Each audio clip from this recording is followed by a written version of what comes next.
Bonjour à tous, donc nous sommes à nouveau ensemble pour une nouvelle édition de Training Zone qui est un petit peu la suite du dernier épisode que nous avions fait. Nous avions parlé la dernière fois de l'hypertrophie et René, avec qui je suis aujourd'hui, nous avait dit que pour l'hypertrophie il y avait 3 facteurs essentiels, donc le stress métabolique, le stress mécanique et les lésions musculaires. Et la dernière fois nous avions plus parlé du stress métabolique et aujourd'hui je vais demander à René de nous en parler un petit peu plus des autres éléments, donc qui sont le stress mécanique et les lésions musculaires. René, oui, c'est à donc toi. ces 3 facteurs sont déterminants pour l'hypertrophie.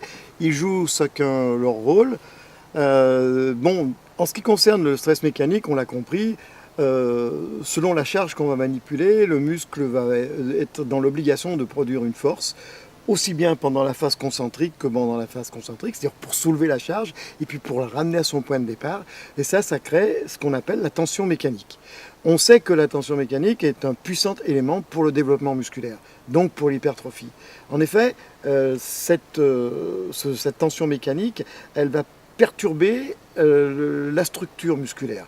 Et le muscle, pour réagir, il va s'adapter, donc il va réagir en provoquant l'hypertrophie musculaire, en sachant que, en se disant, oui, je suis en train de faire un travail difficile, pour la prochaine fois, il faut que je m'arme, et pour être armé, il va revenir, il va grossir.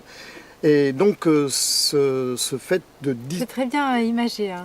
Ce fait de perturber le tissu musculaire va l'obliger, finalement, si je veux résumer simplement les choses, à se consolider, se solidifier. Aussi bien au niveau des parties contractiles que des parties du tissu conjonctif de soutien. Il se solidifie en se reconstruisant, en fait, parce qu'il y a une destruction pendant l'entraînement. Donc, en se reconstruisant, tu as raison de parler de destruction, puisque c'est les lésions musculaires qui vont occasionner ça.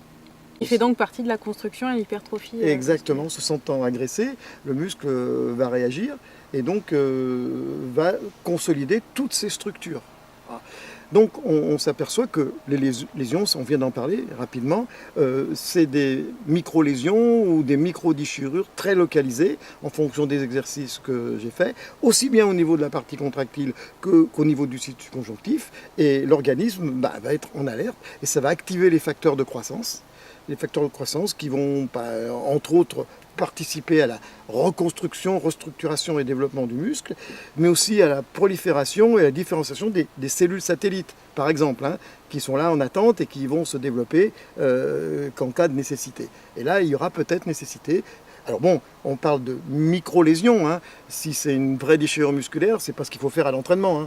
Mais ces micro-lésions qui sont suite à un certain nombre de séries d'exercices et aussi en fonction de la tension mécanique, ça va provoquer justement chez le muscle une réaction qui va être dire je dois me renforcer pour ne pas avoir à subir ce que je viens de subir ou de le subir dans de meilleures conditions.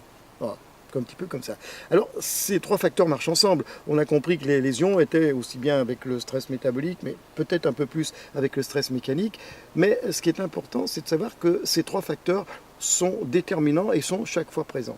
C'est pour ça que dans l'entraînement, ils ont chacun une proportion différente selon l'entraînement qu'on va faire. Exactement. Mais c'est tout le temps le cas dans le cas de l'hypertrophie. Chaque athlète, même si c'est des athlètes spécialisés dans la force, ils auront besoin ils auront besoin du stress métabolique, même si c'est moins important. Et inversement, on aura besoin du stress mécanique. Maintenant, l'art de l'entraînement, c'est de donner les bonnes proportions aux deux pour chaque athlète.